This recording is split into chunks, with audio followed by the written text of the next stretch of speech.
bữa chỉ con chỉ hiung dung nhà bà bữa chỉ con này bữa biết tổng tiêu dung là bữa hiểu giả sinh giả sinh chỉ con dấu miên dấu hiệu dấu hiung nhà bà bữa chỉ con biết cái biệt giả dung á bữa chỉ biết tiêu đó nhưng dấu sinh cha ăn lồng hả lồng nghe hiung nhà nông gì dấu sinh cha dấu lồng tiêu nhà này con không nhung giả sinh này tại bữa chỉ con hết này ham bữa con chỉ mà có beginning intro á chỉ con liều bữa dấu xe dấu tụt tảng và dấu sinh cha phải bữa bịa bữa dấu thảm nhiên như cha nó bữa bịa cần lò dung mẹ biết cần lò dung lại chính hồ lại chính bữa chơi lùn nhém bà hồ chúng bữa cháu thật dấu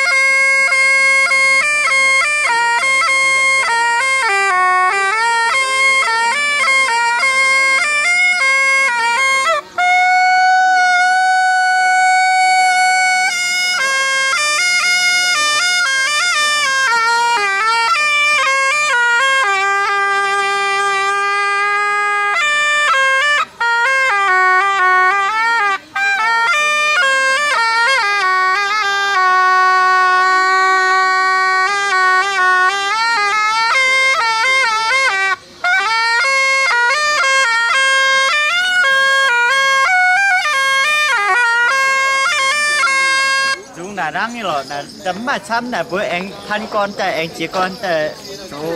yếm chỉ rồi nhở đến bữa hai dung này đau như nắm dao là tiết tiền hắn đang nghe ok lấy chính chăm số rồi lấy chính chăm số đó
Hiếp rồi để cái tay chỉ bút tàu chèm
Ôi, tôi nói còn là cái chấp.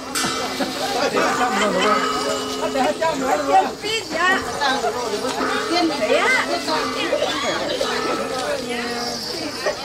cái lỗ có cái nhà đánh tính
là đó là bữa đồn đảng đó nhớ như là con huyên thì đồn ấy con bữa sau làm cái đồn nha bố mẹ là hỏi thôi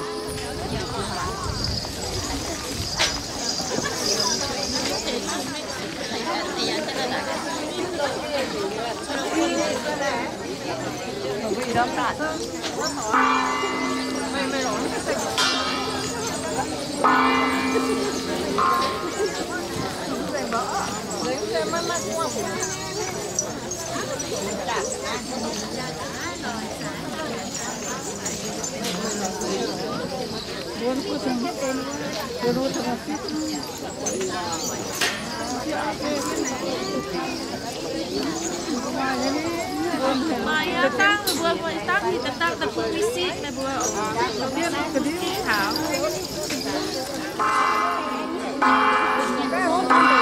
siêu cái tăng nhân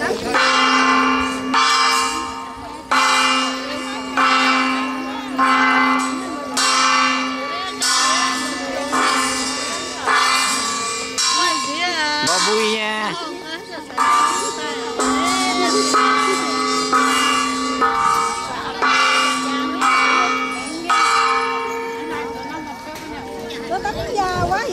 cô tắm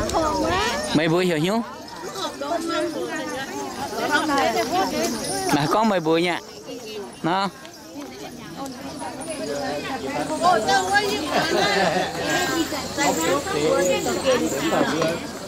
có bữa con mấy hai Việt Nam được có kịp luôn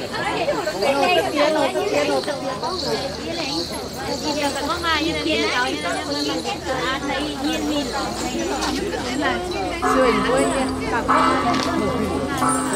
chỉ có ăn chua là rồi mà có kiệt xíu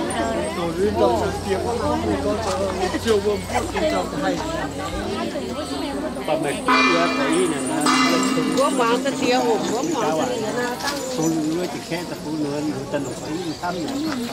trước tiên là đã quang tungแต่nữ con này hỏi trẻ hùng thế nàoนี่ของต้อนั่นจะจ่ายสีแต่ไม่ก้องหนึ่งสีนะเพื่อจะแค่มาให้รู้ที่หนึ่งก็ไม่ก้องไปกองตรงนั้นน้องหิวไต้หวันหิวเตะไต้หวันหิว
rồi đun ha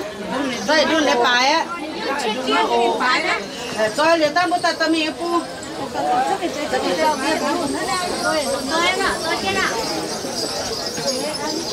tôi đi được phải thằng tôi mỏ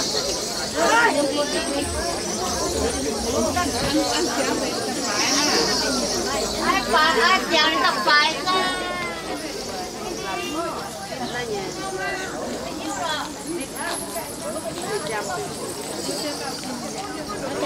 chị mai nha mà cuối tao phải tháo à chị mà chính chính với chị mà như tao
kia đó bò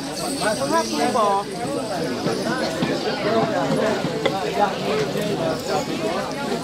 nó có chỗ này tao mình có cả việc phải có ăn đây giờ hay ăn phải xiêm mấy này phim ba có bữa thứ ba phim này là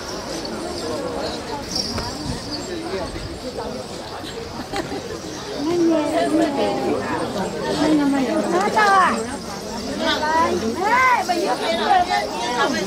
yêu hàng bao nhiêu là làm cái tay này yêu à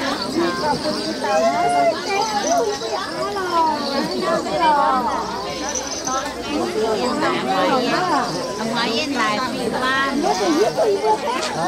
đây của nó khác gần không khác gần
ông mà xin việc là xin câu được với dân nhà đó ở chỉ mà xin ở đúng rồi xin tạo ra tiêu xe không mà là tiêu đắn tiêu gì cũng đúng phải có tạo tạo tiêu chất lượng sẽ tham gia sẽ thảo mình ta sẽ phải là sẽ tu sẽ có sự xây mình đã tạo không tập trung nhà chúng toàn nhân nhà chúng tập kết đã tạo không giáo dục công viên tổ ấy tập kết đã tạo không sinh trình tung trình sinh xây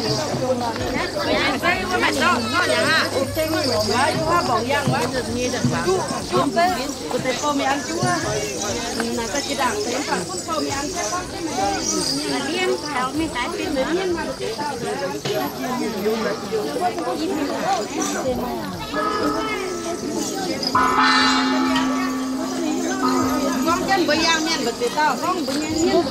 miền mà con chân mà cái con chuột nào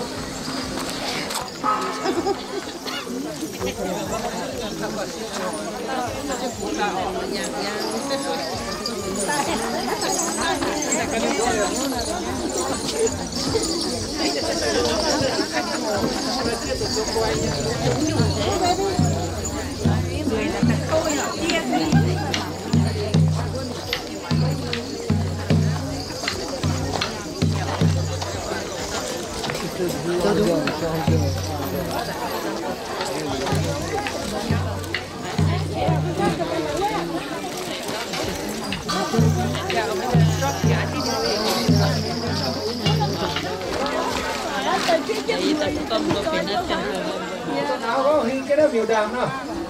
hình cái đó hình có này nó biểu mình ồ nó sẽ phá tiêu á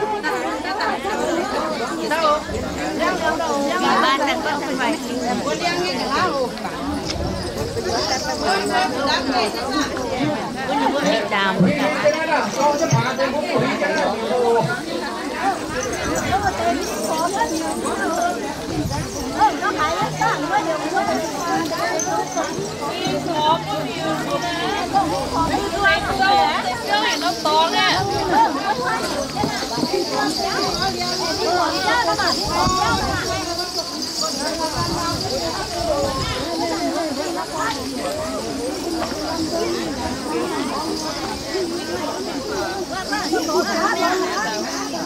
Đi chạy chua.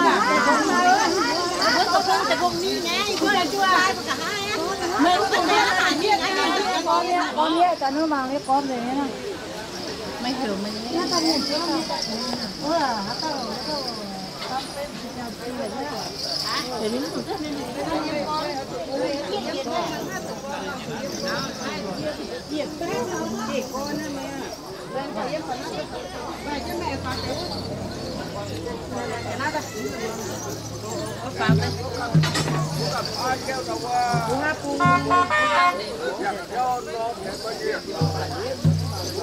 ta theo bữa ta tiền phát triển hả? Ta cũng kê bữa sắp xả bữa ta nói tổ kê xuống quá, bữa quăng quá. Bây giờ thu nhập tháo bộ, bữa bán kim người ta, bây giờ thu có dấu nhập tu nhập phát ta ra, bán kim ta và số như bữa mảng yếu không kê ổ, 因为这给啥？我的大头领的话，这种我给的话，我不有我在我都养别的，又不养八大白的，也那，你说不给。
Chỗ nào đó, con cá.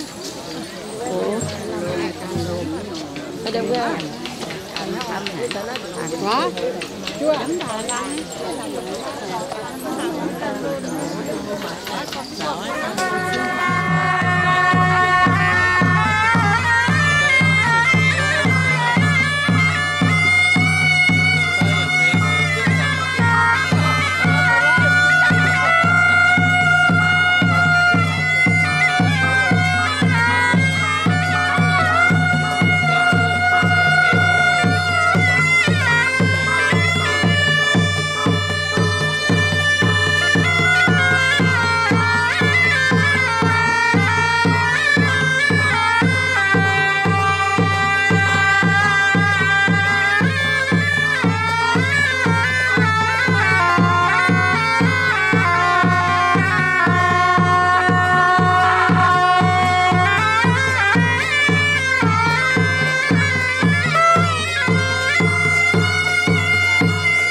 โรกระแตก็ต่อไปทั้งจะได้ยินหน่อยว่ากัน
拜拜。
Dia bukan lagi itu baik sekali.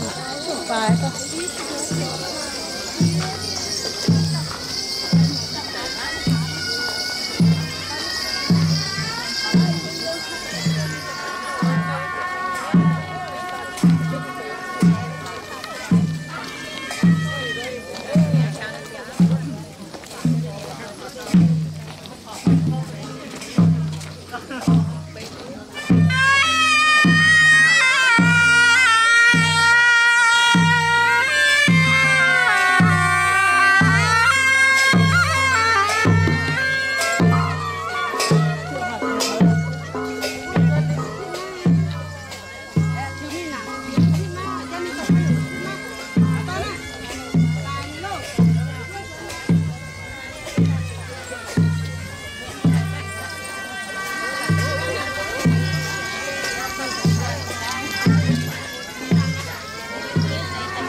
Chưa mà luôn. Chưa. Bây giờ cô đấy. Nó mắc khuất. Mà nhớ nó mà nhớ đi.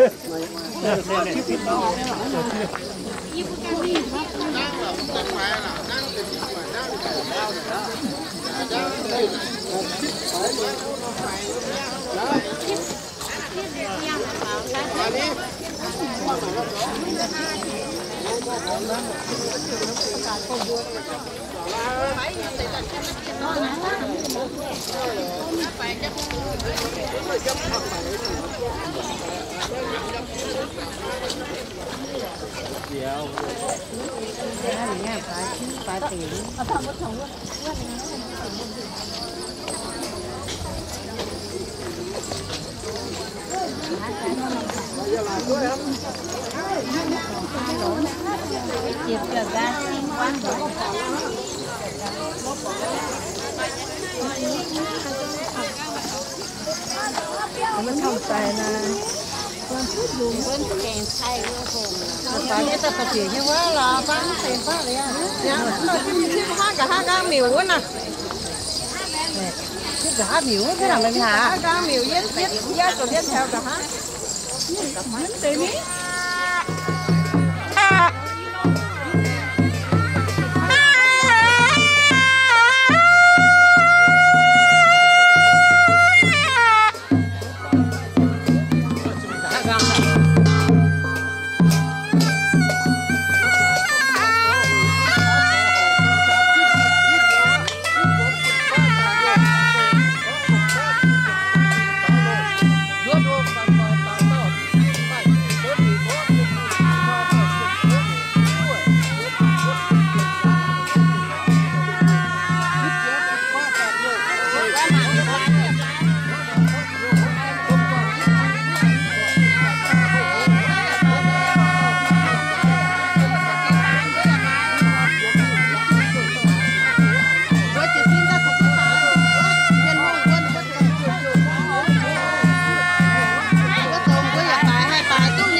toàn chủ nhà không vào tập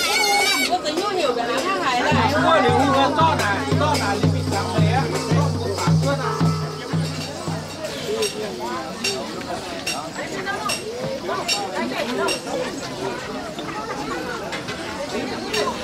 con tay anh muốn chẳng đâu chẳng đâu con tay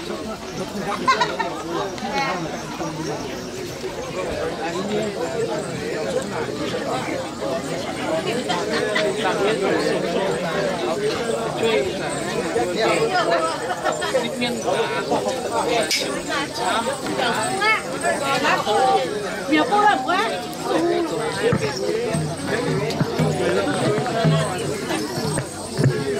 เราจะโทรประกาศโอ้เดี๋ยวว่ามาตาฟินต่อยี่เกี่ยวกับดิ้งตาว่าเหรอตุ๊ดกวยนะว่าโอ้มาหายเลยตาหน้าปุ่นเต้จะตองว่ายินฮอนมันก็เหี่ยเดี๋ยวว่าปุ่นเต้เดี๋ยวว่านี่ถามเราอะไรตัวไหนนะมา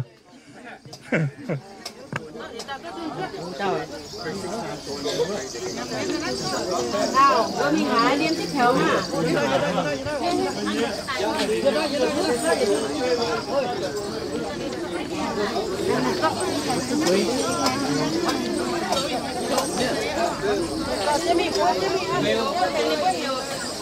sorry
sorry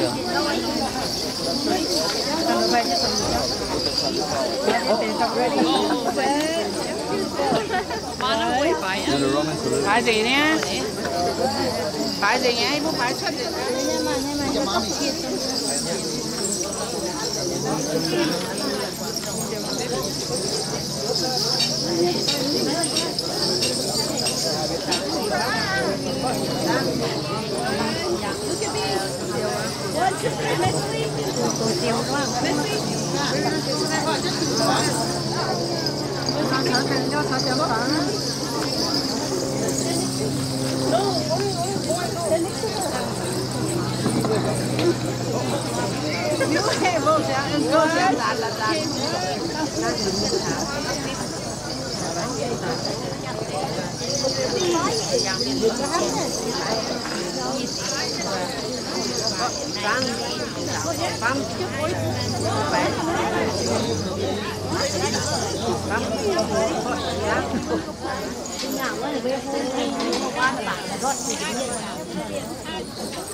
liên tiếp theo biển ạ liên tiếp rưỡi nhá liên tiếp rưỡi nhá nó vẫn chứ lá nó rưỡi rồi đấy mà tế em cũng đảm mà tế như thế sao mà nó phải mà nên phải cả xa đâu à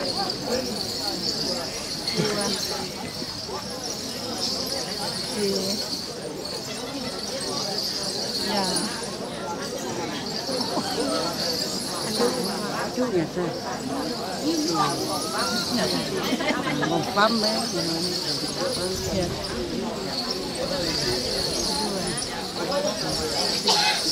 nha việc gì hết rồi nhá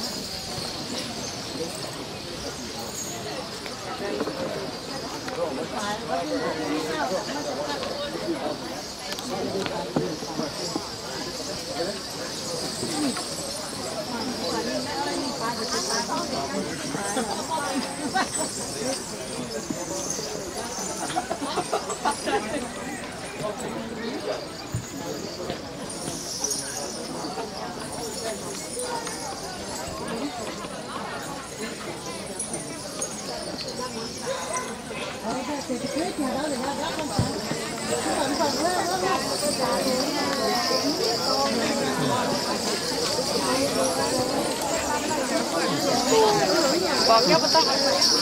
ยังว่าบ่มีหยังการมีแกงเก็บมาชื่อผมเนี่ย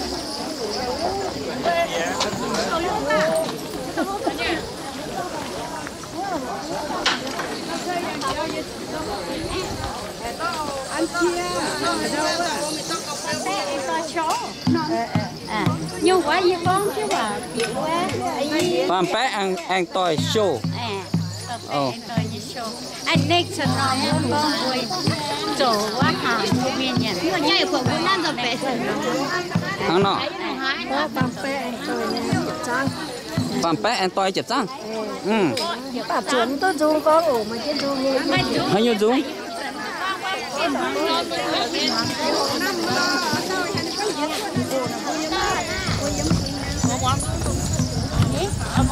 giờ đi con sống ta nè. Như cái này dùng.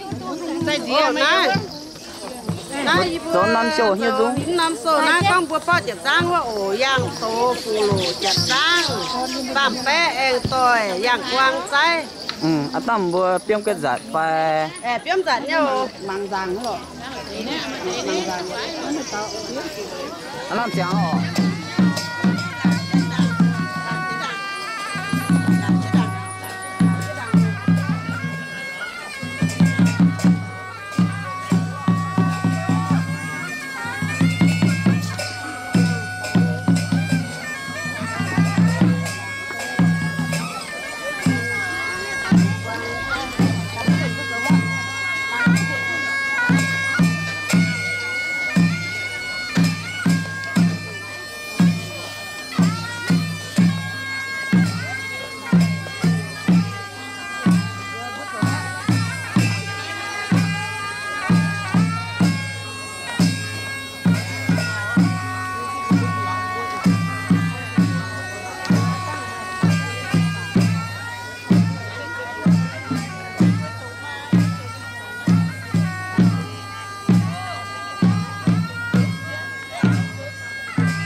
hiểu mấy chi mấy sen bước bước tụi ta đó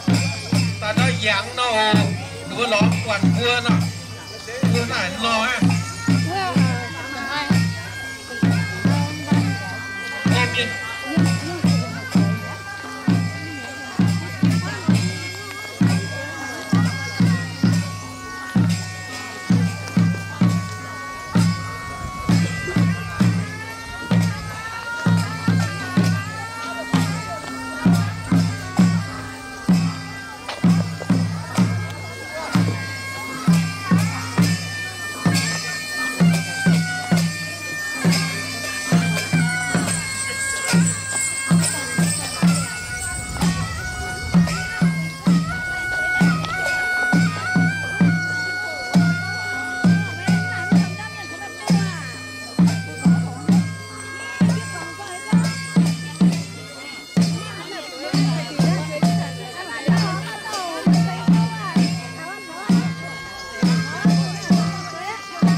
vua ồ vua tài đó mình chia to vua cháu mới chắc thằng này phải vua liền vua lọt vua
ra chả phim mãi chơi bây giờ biết tôi không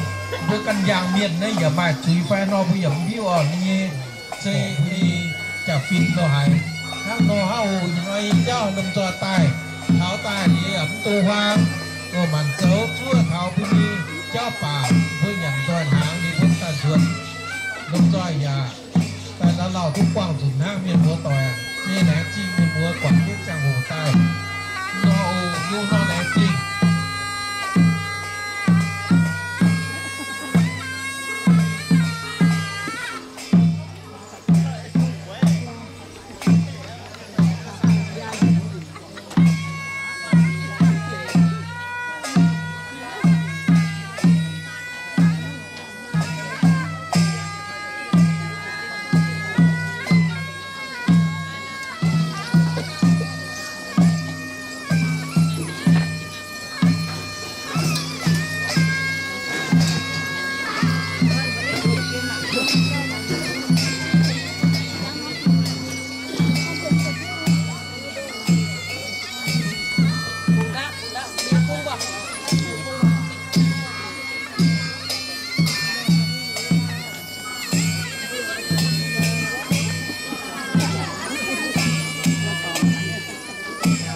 mới là cứ cho nhiều cuộc hơn à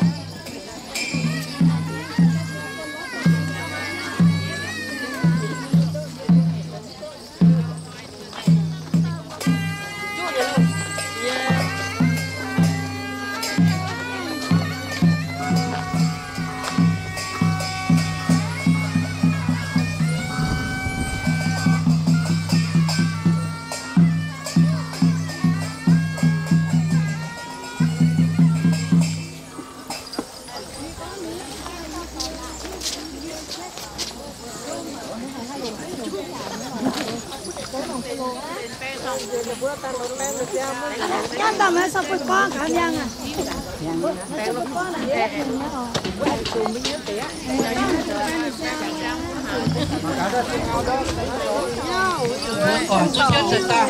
anh sao dùn mà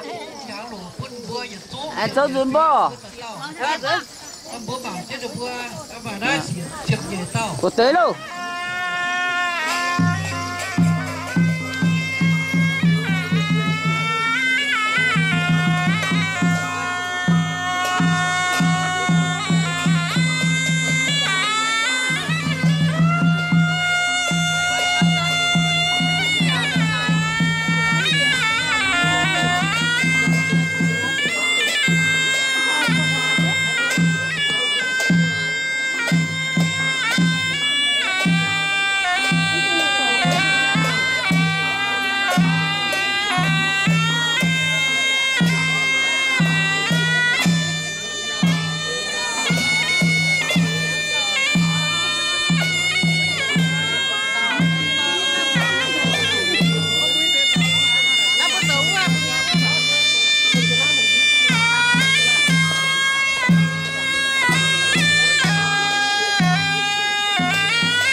gì đi bụng nào bắn bụng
chàng nhá bà đồ pin ngon à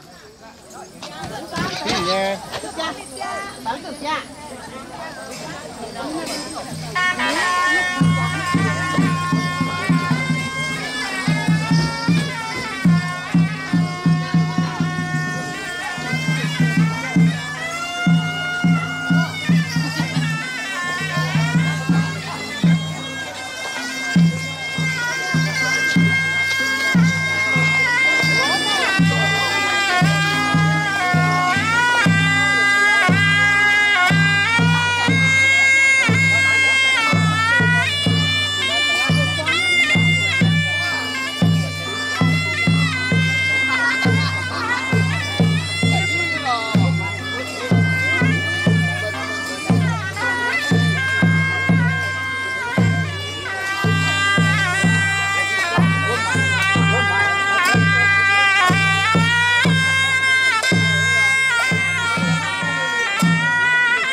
nó trắng á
ฟ้าไม่เจียตาหรือไม่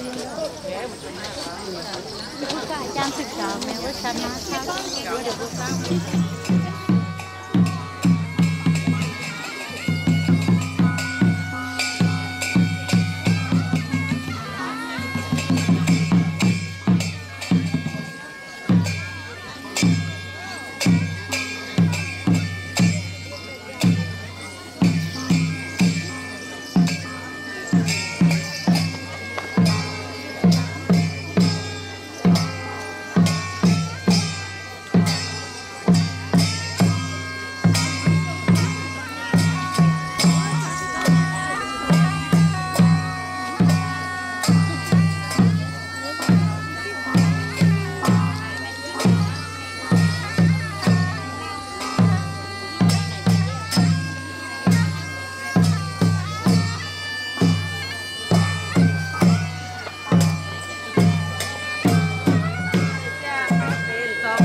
có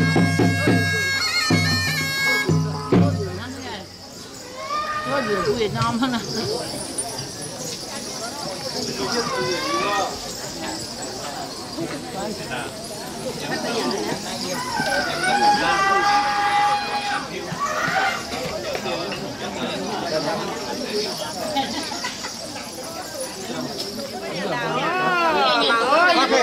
vươn tên quan lúc xếp đủ tờ na đi vừa cha ăn nó đau kiểu tế quá ổ giận có tờ giang đi vừa nhận hàng hàng đảng kiểu có nhận hàng đi vừa nhận đều giá miền có nhận và sót nên sám ổ bữa nhà liệu cắt tàu tới nhà na bữa cái nhà liệu tàu tới nhà na ổ bữa cái nhà na miền cái hai nhà nhà na sám